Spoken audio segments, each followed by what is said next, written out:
संध्या का समय था। डॉक्टर चड्ढा गोल्फ खेलने के लिए तैयार हो रहे थे। मोटर द्वार के सामने खड़ी थी कि दो कहार एक डोली लिए आते दिखाई दिए। डोली के पीछे एक बूढ़ा लाठी टेकता चला आता था। डोली औषधालय के सामने आकर रुक गई। बूढ़े ने धीरे धीरे आकर द्वार पर पड़ी हुई चिक से चौंका। ऐसी साफ सुथरी जमीन पर पैर रखते हुए भय हो रहा था कि कोई घुलक ना बैठे। डॉक्टर साहब को खड़े देखकर भी उसे कुछ कहने का साहस न हुआ। डॉक्टर साहब ने चिक के अंदर से गरज कर कहा, कौन है, क्या चाहता है? डॉक्टर साहब ने हाथ जोड़कर कहा, हुजूर बड़ा गरीब आदमी हूँ, मेरा लड़का कई दिन से। डॉक्टर साहब ने सिगार जलाकर कहा, कल सवेरे आओ, कल सवेरे, हम इस वक्त मरीजों को नहीं देखते। बूढ़े ने घुटने टेककर जमीन पर सिर रख दिया और बोला, दुहाई है सरकार की, लड़का मर जाएगा। हुजूर 4 दिन से औखे नहीं। डॉक्टर चड्ढा ने कलाई पर नजर डाली। केवल 10 मिनट समय और बाकी था। बोल्ट स्टिक खूंटी से उतारने हुए बोले, कल सवेरे आओ, कल सवेरे, यह हमारे खेलने का समय है। Also read story of Premchand's life in his own words in Hindi. कथा सम्राट मुंशी प्रेमचंद के अपने जीवन की यह कहानी।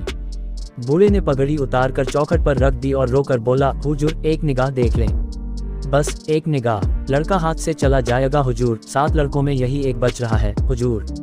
हम दोनों आदमी रो रो कर मर जाएंगे सरकार, आपकी बढ़ती होए दीन बंधु। ऐसे उजड़त देहाती यहाँ प्रायः रोज आया करते थे। डॉक्टर साहब उनके स्वभाव से खूब परिचित थे। कोई कितना ही कुछ कहे पर वे अपनी ही रट लगाते जाएंगे, किसी की सुनेंगे नहीं। धीरे से चिक उठाए और बाहर निकलकर मोटर की तरफ चले। बूढ़ा यह कहता हुआ उनके पीछे दौड़ा, सरकार बड़ा धर्म होगा, हुजूर दया कीजिए, बड़ा दीन दुखी हूँ, संसार में कोई और नहीं है बाबूजी। मगर डॉक्टर साहब ने उसकी ओर मुंह फेर कर देखा तक नहीं। मोटर पर बैठकर बोले, कल सवेरे आना। मोटर चली गई। बूढ़ा कई मिनट तक मूर्ति की भांति निश्चल खड़ा रहा। संसार में ऐसे मनुष्य भी होते हैं जो अपने आमोद प्रमोद के आगे किसी की जान की भी परवाह नहीं करते। शायद इसका उसे अब भी विश्वास न आता था।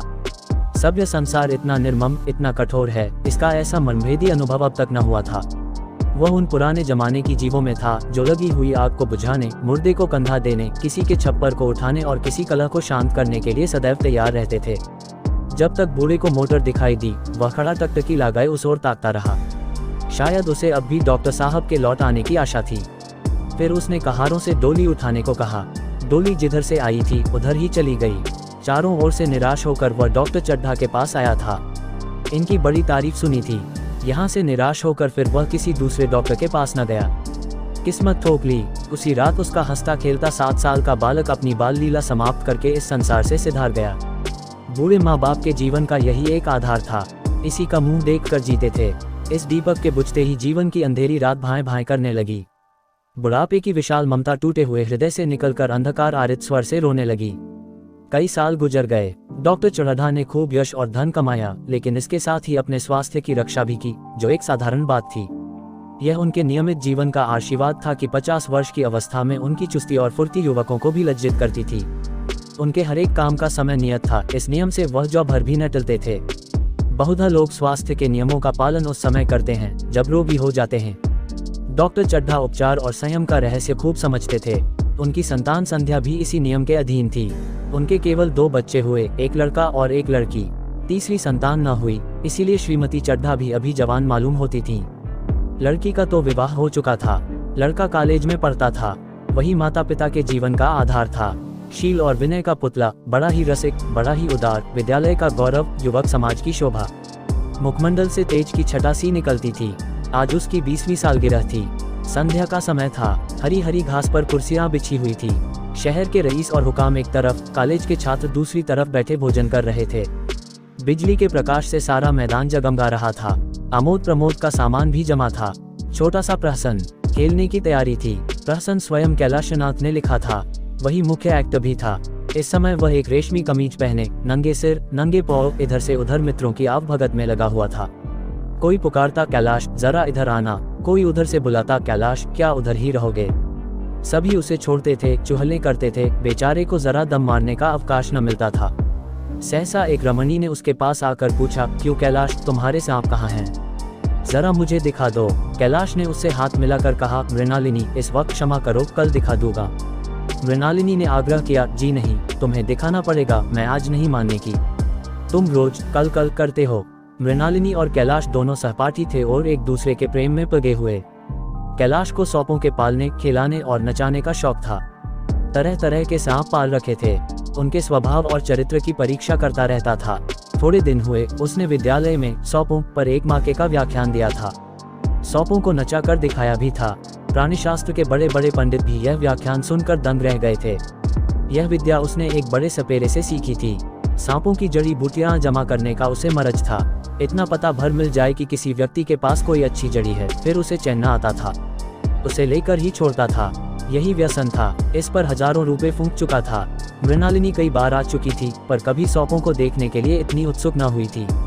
कह नहीं सकते आज उसकी उत्सुकता सचमुच जाग गई थी, या वह कैलाश पर अपने अधिकार का प्रदर्शन करना चाहती थी, पर उसका आग्रह बेमौका था।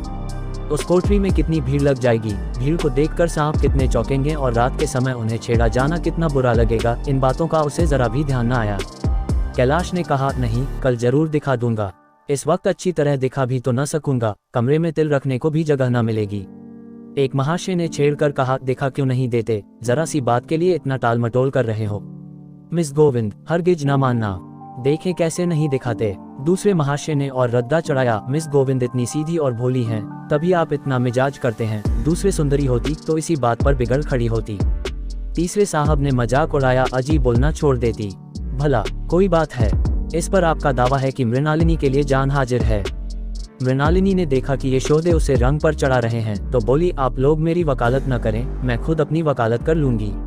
मैं इस वक्त सांपों का तमाशा नहीं देखना चाहती। चलो, छुट्टी हुई। इस पर मित्रों ने ठट्टा लगाया। एक साहब बोले, देखना तो आप सब कुछ चाहें, पर दिखाए भी तो। कैलाश को मृणालिनी की झेंपी हुई सूरत को देखकर मालूम हुआ कि इस वक्त उनका इनकार वास्तव में उसे बुरा लगा है।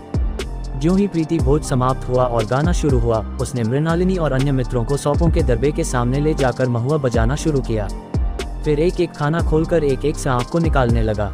वाह, क्या कमाल था। ऐसा जान पड़ता था कि वे कीड़े उसकी एक एक बात, उसके मन का एक एक भाव समझते हैं। किसी को उठा लिया, किसी को गर्दन में डाल लिया, किसी को हाथ में लपेट लिया। मृणालिनी बार बार मना करती कि इन्हें गर्दन में न डालो, दूर ही से दिखा दो, बस जरा नचा दो।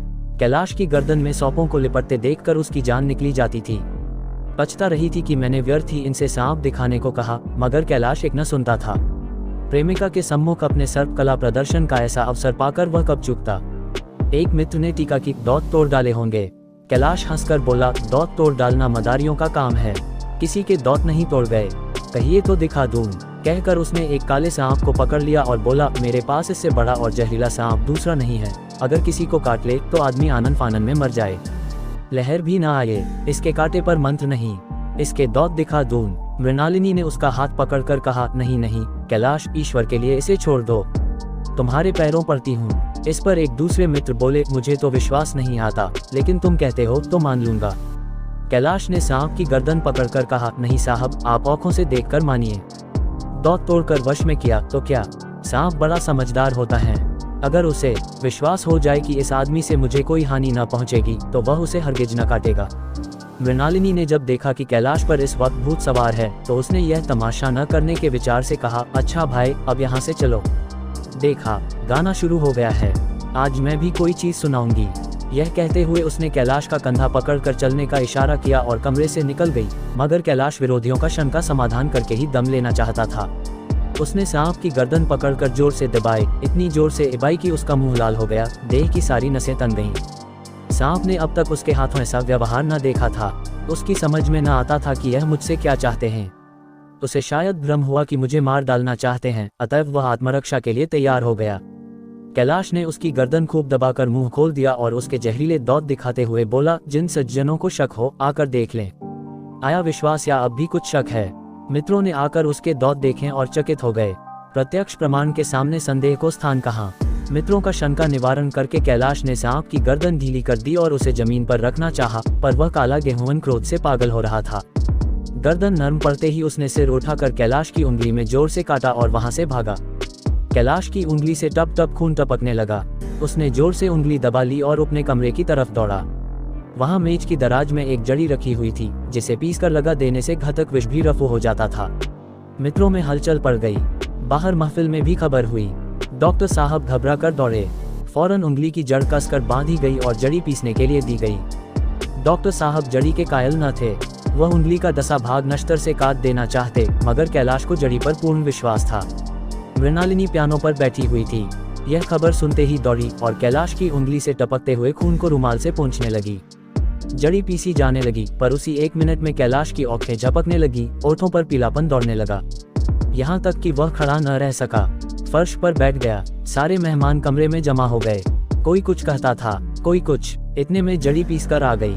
मृणालिनी ने उंगली पर लेप किया। 1 मिनट और बीता। कैलाश की आंखें बंद हो गईं। वह लेट गया और हाथ से पंखा झलने का इशारा किया। माँ ने दौड़कर उसका सिर गोद में रख लिया और बिजली का टेबल फैन लगा दिया। डॉक्टर साहब ने झुककर पूछा, कैलाश कैसी तबीयत है? कैलाश ने धीरे से हाथ उठा लिए, पर कुछ बोल न सका। मृणालिनी ने करुण स्वर में कहा, क्या जड़ी कुछ असर न करेगी? डॉक्टर साहब ने सिर पकड़कर कहा, क्या बतलाऊं, मैं इसकी बातों में आ गया। अब तो नश्तर से भी कुछ फायदा न होगा। आध घंटे तक यही हाल रहा। कैलाश की दशा प्रतिक्षण बिगड़ती जाती थी, यहाँ तक कि उसकी आंखें पथरा गई, हाथ पांव ठंडे पड़ गए, मुख की कांति मलिन पड़ गई, नाड़ी का कहीं पता नहीं। मौत के सारे लक्षण दिखाई देने लगे। घर में कोहराम मच गया। मृणालिनी एक और सिर पीटने लगी, माँ अलग पछाड़े खाने लगी। डॉक्टर चड्ढा को मित्रों ने पकड़ लिया, नहीं तो वह नश्तर अपनी गर्दन पर मार लेते। एक महाशय बोले, कोई मंत्र झाड़ने वाला मिले तो संभव है, अब भी जान बच जाए। एक मुसलमान सज्जन ने इसका समर्थन किया, अरे साहब, कब्र में पड़ी हुई लाशें जिंदा हो गई हैं, ऐसे ऐसे बाकमाल पड़े हुए हैं। डॉक्टर चड्ढा बोले, मेरी अक्ल पर पत्थर पड़ गया था कि इसकी बातों में आ गया। नश्तर लगा देता तो यह नौबत ही क्यों आती। बार बार समझाता रहा कि बेटा सांप न पालो, मगर कौन सुनता था। बुलाए, किसी झाड़ फूंक करने वाले ही को बुलाए। मेरा सब कुछ ले ले, मैं अपनी सारी जायदाद उसके पैरों पर रख दूंगा। लंगोटी बौध कर घर से निकल जाऊंगा, मगर मेरा कैलाश, मेरा प्यारा कैलाश उठ बैठे। ईश्वर के लिए किसी को बुलवाए। एक महाशय का किसी झाड़ने वाले से परिचय था। वह दौड़कर उसे बुला लाए, मगर कैलाश की सूरत देखकर उसे मंत्र चलाने की हिम्मत ना पड़ी। बोला, अब क्या हो सकता है सरकार, जो कुछ होना था हो चुका। अरे मूर्ख, यह क्यों नहीं कहता कि जो कुछ न होना था वह कहाँ हुआ? माँ बाप ने बेटे का सेहरा कहाँ देखा? मृणालिनी का कामना तरु क्या पल्लव और पुष्प से रंजित हो उठा। मन के वह स्वर्ण स्वप्न जिनसे जीवन आनंद का स्रोत बना हुआ था, क्या पूरे हो गए? जीवन के नृत्य में तारिका मंडित सागर में आमोद की बहार लूटते हुए क्या उनकी नौक जलमग्न नहीं हो गई? जो न होना था वह हो गया। वही हरा भरा मैदान था, वही सुनहरी चौदनी एकनी शब्द संगीत की भांति प्रकृति पर छाई हुई थी, वही मित्र समाज था, वही मनोरंजन के सामान थे। मगर जहाँ हास्य की ध्वनि थी, वहाँ करुण क्रंदन और अश्रु प्रवाह था। शहर से कई मील दूर एक छोटे से घर में एक बूढ़ा और बुढ़िया अगीठी के सामने बैठे जाड़े की रात काट रहे थे। बूढ़ा नारियल पीता था और बीच बीच में खौरसता था। बुढ़िया दोनों घुटनियों में सिर डाले आग की ओर ताक रही थी। एक मिट्टी के तेल की कुप्पी ताक पर जल रही थी। घर में न चारपाई थी न बिछौना। एक किनारे थोड़ी सी पुआल पड़ी हुई थी। इसी कोठरी में एक चूल्हा था। बुढ़िया दिन भर उपले और सूखी लकड़ियां बटोरती थी। बूढ़ा रस्सी बटकर बाजार में बेच आता था। यही उनकी जीविका थी। उन्हें न किसी ने रोते देखा न हंसते। उनका सारा समय जीवित रहने में कट जाता था। मौत द्वार पर खड़ी थी, रोने या हंसने की कहाँ फुर्सत। बुढ़िया ने पूछा, कल के लिए सन तो है नहीं, काम क्या करोगे? जाकर झगड़ू साह से 10 सेर सन उधार लाऊंगा। उसके पहले के पैसे तो दिए ही नहीं, और उधार कैसे देगा? न देगा न सही। घास तो कहीं नहीं गई। दोपहर तक क्या 2 आने की भी न काटूंगा। इतने में एक आदमी ने द्वार पर आवाज दी, भगत भगत क्या सो गए? जरा किवाड़ खोलो। भगत ने उठकर किवाड़ खोल दिए। एक आदमी ने अंदर आकर कहा, कुछ सुना? डॉक्टर चड्ढा बाबू के लड़के को सांप ने काट लिया। भगत ने चौंक कर कहा, चड्ढा बाबू के लड़के को? वही चड्ढा बाबू हैं न, जो छावनी में बंगले में रहते हैं? हाँ हाँ वही। शहर में हल्ला मचा हुआ है। जाते हो तो जाओ, आदमी बन जाओगे। बूढ़े ने कठोर भाव से सिर हिलाकर कहा, मैं नहीं जाता। मेरी बला जाए, वही चड्ढा है, खूब जानता हूँ। भैया लेकर उन्हीं के पास गया था। खेलने जा रहे थे, पैरों पर गिर पड़ा कि एक नज़र देख लीजिए, मगर सीधे मुंह से बात तक न की। भगवान बैठे सुन रहे थे। अब जान पड़ेगा कि बेटे का गम कैसा होता है। कई लड़के हैं? नहीं जी, यही तो एक लड़का था। सुना है, सबने जवाब दे दिया है। भगवान बड़ा कारसाज है। उस वक्त मेरी आंखें से आंसू निकल पड़े थे, पर उन्हें तनिक भी दया न आई थी। मैं तो उनके द्वार पर होता तो भी बात न पूछता। तो न जाओगे? हमने जो सुना था सो कह दिया। अच्छा किया, अच्छा किया। कलेजा ठंडा हो गया, आंखें ठंडी हो गईं। लड़का भी ठंडा हो गया होगा। तुम जाओ, आज चैन की नींद सोऊंगा। बुढ़िया से जरा तंबाकू ले ले, एक चिलम और पीऊंगा। अब मालूम होगा लाला को। सारी साहबी निकल जाएगी, हमारा क्या बिगड़ा। लड़के के मर जाने से कुछ राज तो नहीं चला गया। जहाँ 6 बच्चे गए थे वहाँ एक और चला गया, तुम्हारा तो राज सुना हो जाएगा। उसी के वास्ते सबका गला दबा दबा कर जोड़ा था ना। अब क्या करोगे? एक बार देखने जाऊंगा, पर कुछ दिन बाद मिजाज का हाल पूछूंगा। आदमी चला गया। भगत ने किवाड़ बंद कर लिए, तब चिलम पर तंबाकू रखकर पीने लगा। बुढ़िया ने कहा, इतनी रात गए जाड़े पाले में कौन जाएगा? अरे दोपहर ही होता तो मैं न जाता, सवारी दरवाजे पर लेने आती तो भी न जाता। भूल नहीं गया हूँ। पन्ना की सूरत आंखों में फिर रही है। इस निर्दयी ने उसे एक नजर देखा तक नहीं। क्या मैं न जानता था कि वह न बचेगा? खूब जानता था। चड्ढा भगवान नहीं थे कि उनके एक निगाह देख लेने से अमृत बरस जाता। नहीं, खाली मन की दौड़ थी। अब किसी दिन जाऊंगा और कहूंगा, क्यों साहब कहिए, क्या रंग है? दुनिया बुरा कहेगी, कहे, कोई परवाह नहीं। छोटे आदमियों में तो सब ऐब हैं, बड़ों में कोई ऐब नहीं होता, देवता होते हैं। भगत के लिए यह जीवन में पहला अवसर था कि ऐसा समाचार पाकर वह बैठा रह गया हो। 80 वर्ष के जीवन में ऐसा कभी न हुआ था कि सांप की खबर पाकर वह दौड़ न गया हो। माघ पूस की अंधेरी रात, चैत बैसाख की धूप और लू, सावन भादों की चढ़ी हुई नदी और नाले, किसी की उसने कभी परवाह न की। वह तुरंत घर से निकल पड़ता था, स्वार्थ, निष्काम। लेन देन का विचार कभी दिल में आया नहीं। यह सा काम ही न था। जान का मूल्य कौन दे सकता है? यह एक पुण्य कार्य था। सैकड़ों निराशों को उसके मंत्रों ने जीवन दान दे दिया था, पर आप वह घर से कदम नहीं निकाल सका। यह खबर सुनकर सोने जा रहा है। बुढ़िया ने कहा, तमाकू अंगीठी के पास रखी हुई है, उसके भी आज 2.5 पैसे हो गए। देती ही न थी। बुढ़िया यह कह कर लेटी। बूढ़े ने कुप्पी बुझाई, कुछ देर खड़ा रहा, फिर बैठ गया। अंत को लेट गया, पर यह खबर उसके हृदय पर बोझे की भांति रखी हुई थी। उसे मालूम हो रहा था उसकी कोई चीज खो गई है, जैसे सारे कपड़े गीले हो गए हैं या पैरों में कीचड़ लगा हुआ है, जैसे कोई उसके मन में बैठा हुआ उसे घर से निकालने के लिए कुरेद रहा है। बुढ़िया जरा देर में खर्राटे लेने लगी। बूढ़े बातें करते करते सोते हैं और जरा सा खटा होते ही जागते हैं। तब भगत उठा, अपनी लकड़ी उठा ली और धीरे से किवाड़ खोले। बुढ़िया ने पूछा, कहाँ जाते हो? कहीं नहीं, देखता था कि कितनी रात है। अभी बहुत रात है, सो जाओ। नींद नहीं आती। नींद काहे आवेगी? मन तो चढ़ाधा के घर पर लगा हुआ है। चढ़ाधा ने मेरे साथ कौन सी नेकी कर दी है जो वहां जाऊं? वहां कर पैरों पड़े तो भी न जाऊं।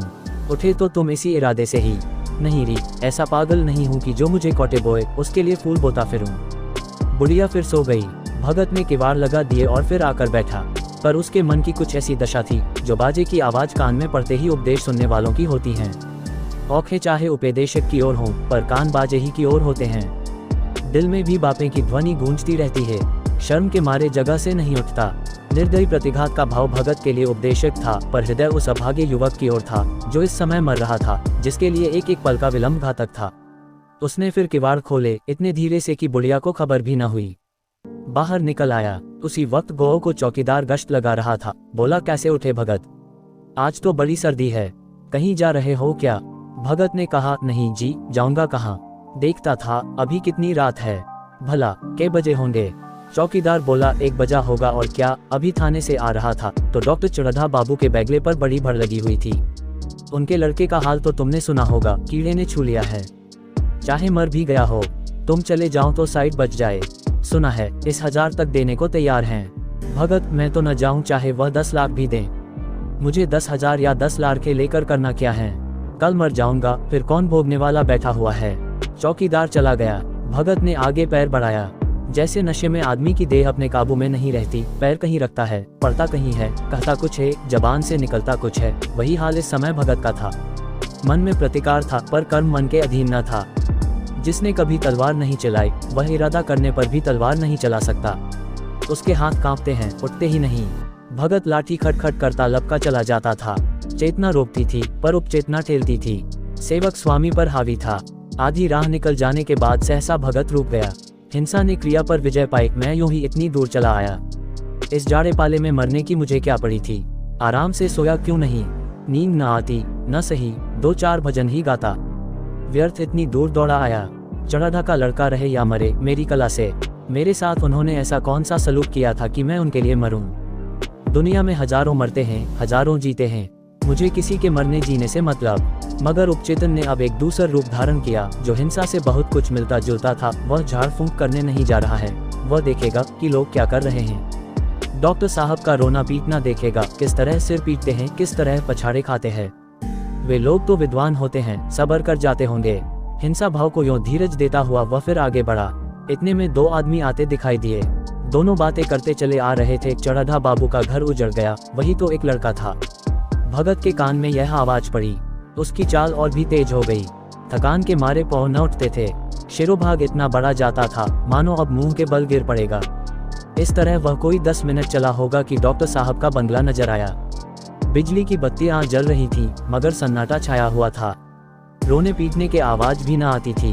भगत का कलेजा धक धक करने लगा। कहीं मुझे बहुत देर तो नहीं हो गई। वह दौड़ने लगा। अपनी उम्र में वह इतना तेज कभी न दौड़ा था। बस यही मालूम होता था मानो उसके पीछे मौत दौड़ी आ रही है।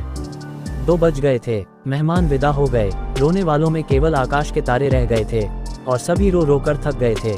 बड़ी उत्सुकता के साथ लोग रह रहे आकाश की ओर देखते थे कि किसी तरह सुही हो और लाश गंगा की गोद में दी जाए। सहसा भगत ने द्वार पर पहुंचकर आवाज दी। डॉक्टर साहब समझे कोई मरीज आया होगा। किसी और दिन उन्होंने उस आदमी को दुत्कार दिया होता, मगर आज बाहर निकल आए। देखा एक बूढ़ा आदमी खड़ा है, कमर झुकी हुई, पोपला मुंह, भौहें तक सफेद हो गई थी। लकड़ी के सहारे कांप रहा था। बड़ी नम्रता से बोले, क्या है भाई, आज तो हमारे ऊपर ऐसी मुसीबत पड़ गई है कि कुछ कहते नहीं बनता, फिर कभी आना। इधर 1 महीना तक तो शायद मैं किसी भी मरीज को न देख सकूंगा। भगत ने कहा, सुन चुका हूँ बाबूजी, इसीलिए आया हूँ। भैया कहाँ है, जरा मुझे दिखा दीजिए। भगवान बड़ा कारसाज है, मुर्दे को भी जिला सकता है। कौन जाने अब भी उसे दया आ जाए। चढ़ाधा ने व्यथित स्वर से कहा, चलो देख लो। मगर 3-4 घंटे हो गए। जो कुछ होना था हो चुका। बहुत देर झाड़ने फंकने वाले देख देख कर चले गए। डॉक्टर साहब को आशा तो क्या होती। हाँ, बूढ़े पर दया आ गई। अंदर ले गए। भगत ने लाश को 1 मिनट तक देखा, तब मुस्कुरा कर बोला, अभी कुछ नहीं बिगड़ा है बाबूजी। यह नारायण चाहेंगे तो आध घंटे में भैया उठ बैठेंगे। आप नाहक दिल छोटा कर रहे हैं। जरा कहारों से कहिए पानी तो भरें। इन कहारों ने पानी भर भर कर कैलाश को नहलाना शुरू किया। पाइप बंद हो गया था। कहारों की संख्या अधिक न थी, इसलिए मेहमानों ने अहाते के बाहर के कुएं से पानी भर भर कर कहानों को दिया। मृणालिनी कलासा लिए पानी ला रही थी। बूढ़ा भगत खड़ा मुस्करा मुस्करा कर मंत्र पढ़ रहा था, मानो विजय उसके सामने खड़ी है। जब एक बार मंत्र समाप्त हो जाता, वह एक जड़ी कैलाश के सिर पर डाले गए और न जाने कितनी बार भगत ने मंत्र फूंका। आखिर जब उषा ने अपनी लाल लाल आंखें खोली तो कैलाश की भी लाल लाल आंखें खुल गई। एक क्षण में उसने अंगड़ाई ली और पानी पीने को मौगा। डॉक्टर चढ़ाधा ने दौड़कर नारायणी को गले लगा लिया। नारायणी दौड़कर भगत के पैरों पर गिर पड़ी और मृणालिनी कैलाश के सामने आंखों में आंसू भरे पूछने लगी, अब कैसी तबीयत है। एक क्षण में चारों तरफ खबर फैल गई। मित्रगण मुबारकबाद देने आने लगे। डॉक्टर साहब बड़े श्रद्धा भाव से हर एक के सामने भगत का यश गाते फिरते थे। सभी लोग भगत के दर्शनों के लिए उत्सुक हो उठे, मगर अंदर जाकर देखा तो भगत का कहीं पता न था। नौकरों ने कहा, अभी तो यहीं बैठे चिलम पी रहे थे। हम लोग तमाकू देने लगे तो नहीं ली, अपने पास से तमाकू निकाल कर भरी। यहाँ तो भगत की चारों ओर तलाश होने लगी और भगत लपका हुआ घर चला जा रहा था कि बुढ़िया के उठने से पहले पहुँच जाऊं। जब मेहमान लोग चले गए तो डॉक्टर साहब ने नारायणी से कहा, बूढ़ा न जाने कहाँ चला गया। एक चिलम तमाकू का भी रवादार न हुआ। नारायणी, मैंने तो सोचा था इसे कोई बड़ी रकम दूंगी। चढ़ाधा, रात को तो मैंने नहीं पहचाना, पर जरा साफ हो जाने पर पहचान गया। एक बार यह एक मरीज को लेकर आया था। मुझे अब याद आता है कि मैं खेलने जा रहा था और मरीज को देखने से इनकार कर दिया था। आप उस दिन की बात याद करके मुझे जितनी ग्लानि हो रही है उसे प्रकट नहीं कर सकता। मैं उसे अब खोज निकालूंगा और उसके पैरों पर गिरकर अपना अपराध क्षमा कराऊंगा। वह कुछ लेगा नहीं, यह जानता हूँ। उसका जन्म यश की वर्षा करने ही के लिए हुआ है। उसकी सज्जनता ने मुझे ऐसा आदर्श दिखा दिया है जो अब से जीवन पर्यंत मेरे सामने रहेगा।